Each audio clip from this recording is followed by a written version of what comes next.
Pelemahan nilai tukar rupiah terhadap dolar Amerika Serikat semakin menekan industri penerbangan nasional. Sekitar 80% biaya operasional maskapai masih bergantung pada dolar, mulai dari aftur, perawatan pesawat, hingga suku cadang. Kondisi ini membuat maskapai menerapkan strategi bertahan dengan mengurangi frekuensi penerbangan dan memangkas rute yang tidak menguntungkan.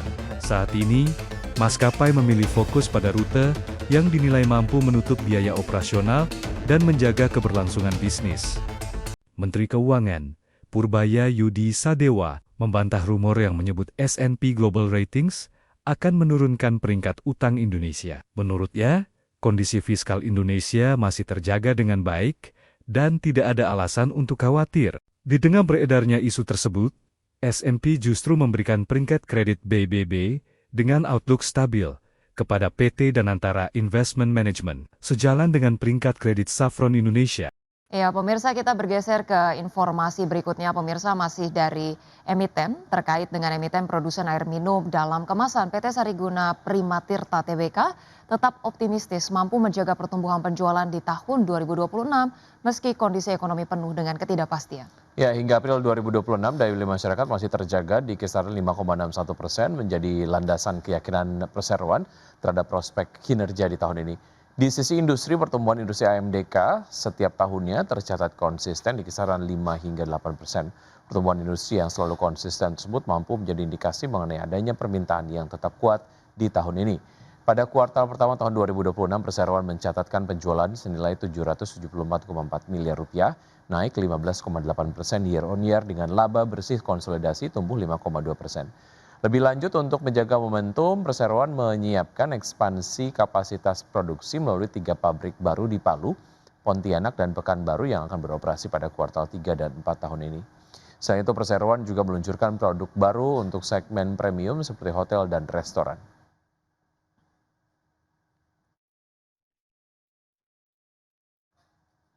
Ya, prospek kinerja PT United Tractors Tbk atau UNTR yang diperkirakan menghadapi tekanan sepanjang tahun 2026.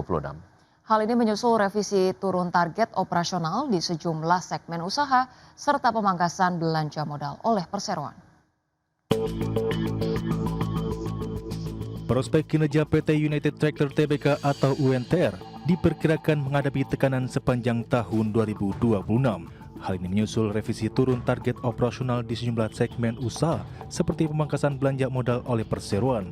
Manajemen United Tractors menurunkan panduan operasional di hampir seluruh segmen usaha. Penjualan batu bara tuah Turangga Agung atau TTA ditargetkan hanya 7,5 juta ton pada tahun 2026 atau turun sekitar 35% akibat rendahnya persetujuan RKAB. Perseroan juga memangkas belanja modal menjadi 650 juta dolar Amerika Serikat dari target awal sebesar 880 juta dolar Amerika Serikat. Kepala Riset Korea Investment and Sekuritas Indonesia Muhammad Wafi menilai target pertumbuhan laba UNTR tahun ini akan sulit dicapai. Menurutnya, skenario yang lebih realistis adalah menjaga laba tetap stabil dengan efisiensi capex dan pertahankan arus kas positif. Sementara itu, JP Morgan Sekuritas Indonesia mencatat target produksi emas Martabe pada tahun 2026 hanya 60.000 ons, jauh di bawah kapasitas normal 200.000 ons per tahun. Meski demikian, sejumlah katalis masih berpotensi menopang kinerja United Tractors. Harga batubara global yang masih relatif solid serta permintaan dari China, India, dan kawasan ASEAN menjadi penopang utama. Pengetatan RKAB di dalam negeri juga dinilai dapat menjaga harga batubara tetap tinggi.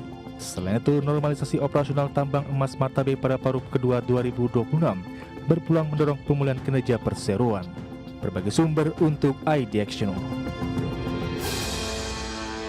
Ya, kita ke informasi berikutnya. Pemirsa, pergerakan IHSG di bulan Juni 2026 disebut akan dibayangi oleh sentimen kebijakan ekspor satu pintu, pergerakan rupiah, dan realisasi dari rebalancing FTSE Russell. Sementara itu dari sisi teknikal, Head of Research Kiwum Sekuritas, Liza Kamelia Suryanata, menyatakan level 6.000 hingga 5.882 menjadi zona support bagi IHSG saat ini. Indeks harga saham gabungan mengakhiri perdagangan di bulan Mei 2026 di level 6.127 pada Jumat 29 Mei 2026. Secara tahun berjalan, indeks anjlok 29,14%. Arus dana asing masih mencatatkan tren keluar dari pasar saham domestik. Sepanjang tahun berjalan, nilai jual bersih investor asing di seluruh pasar mencapai 45,45 triliun rupiah. Head of Research Kiwam Sekuritas Liza Kamalia Suryanata menyampaikan, pergerakan IHSG di Juni 2026 akan diawali sentimen PT Danantara Sumber Daya Indonesia, pergerakan rupiah dan penilaian rebalancing FTSE Russell yang akan terrealisasi 19 Juni 2026. Khusus sentimen DSI, Liza mengatakan implementasi kebijakan ekspor satu pintu berpotensi memberi manfaat bagi perekonomian. Namun tantangan terbesar kebijakan ini bukan terletak pada tujuannya, melainkan pada implementasinya. Pasar saat ini berada dalam kondisi yang cukup sensitif. Terkait posisi IHSG, saat ini Liza menyebut IHSG hampir menyentuh level terendah pada tahun 2025 lalu di posisi 5.882. Dari sisi teknikal, area 6.000 hingga 5.882 menjadi zona support penting yang saat ini menjadi tumpuan harapan besar. Sementara itu, analis sekaligus branch manager Panin Sekuritas Eliardi Pratama mengatakan, pergerakan pasar saham masih cenderung volatil pada Juni 2026. Ini didorong oleh sentimen pasar global yang masih cukup sensitif terhadap arah suku bunga The Fed, pergerakan US Treasury yield, dan tensi geopolitik. Sementara dari domestik ada beberapa sentimen utama yang bakal mempengaruhi IHSG, mulai dari stabilitas rupiah dan arah suku bunga Bank Indonesia, lalu arus dana asing terutama ke saham-saham perbankan besar. Berbagai sumber untuk ID Action.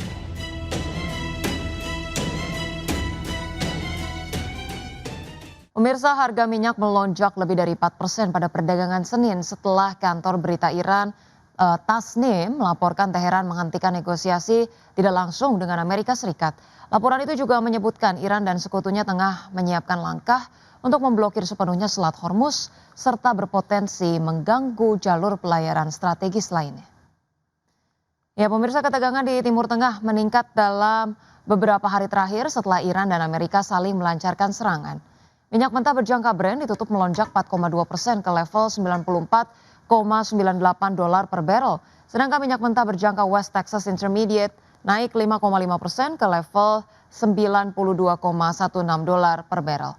Harga minyak mentah sempat melejit lebih dari 6% pada awal perdagangan. Namun kenaikan tersebut berkurang setelah Presiden Donald Trump menyatakan dirinya tidak mengetahui adanya penghentian pembicaraan dengan Iran.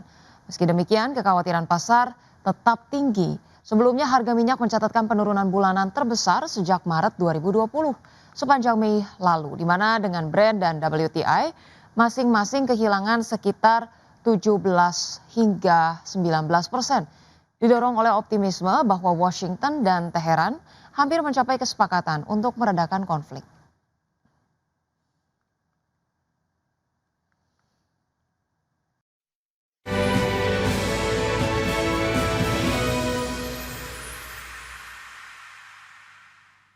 Ya, terima kasih Anda masih bergabung sama kami, pemirsa, dan kita masuki informasi dari emiten PT Petrindo Jaya Kreasi Tbk merespon rencana pemerintah menerapkan kebijakan ekspor satu pintu melalui PT Danantara Sumber Daya Indonesia. Iya, pemirsa, manajemen ini menyatakan bahwa perseroan belum dapat memberikan penilaian yang definitif mengenai potensi dampaknya terhadap operasional, kondisi keuangan, kontrak dengan pelanggan, hingga resiko pembiayaan. PT Petrindo Jaya Kreasi Tbk merespon rencana pemerintah menerapkan kebijakan ekspor satu pintu melalui PT Danantara Sumber Daya Indonesia. Presiden menilai hingga saat ini belum ada aturan resmi yang diterbitkan pemerintah sehingga dampak kebijakan tersebut terhadap bisnis belum dapat disimpulkan secara pasti. Direktur Utama PT Petrindo Jaya Kreasi Tbk, Michael, menyatakan bahwa perusahaan belum dapat memberikan penilaian definitif mengenai potensi dampaknya terhadap operasional, kondisi keuangan, kontrak dengan pelanggan, hingga risiko pembiayaan. Meski demikian, perusahaan menyatakan akan tetap mendukung kebijakan pemerintah dan berkomitmen menaati seluruh regulasi yang berlaku. Namun perusahaan menekankan bahwa keberhasilan sentralisasi ekspor akan sangat bergantung pada kualitas desain dan implementasi kebijakan di lapangan. Menurut perusahaan, perubahan tata kelola ekspor yang cukup signifikan membutuhkan proses pelaksanaan yang transparan, efisien, dan terstruktur agar tidak mengganggu aktivitas usaha yang sudah berjalan. Selain itu, perusahaan menilai kepastian hukum dan konsistensi penegakan aturan menjadi faktor penting agar kebijakan tersebut dapat memperoleh kepercayaan dari investor serta konsumen global. Sebagai langkah antisipasi, perusahaan akan terus menjaga komunikasi dan koneksi dengan regulator, asosiasi industri, pelanggan, kreditur, serta pihak terkait lainnya untuk memastikan proses transisi berjalan mulus. Berbagai sumber untuk ID Action.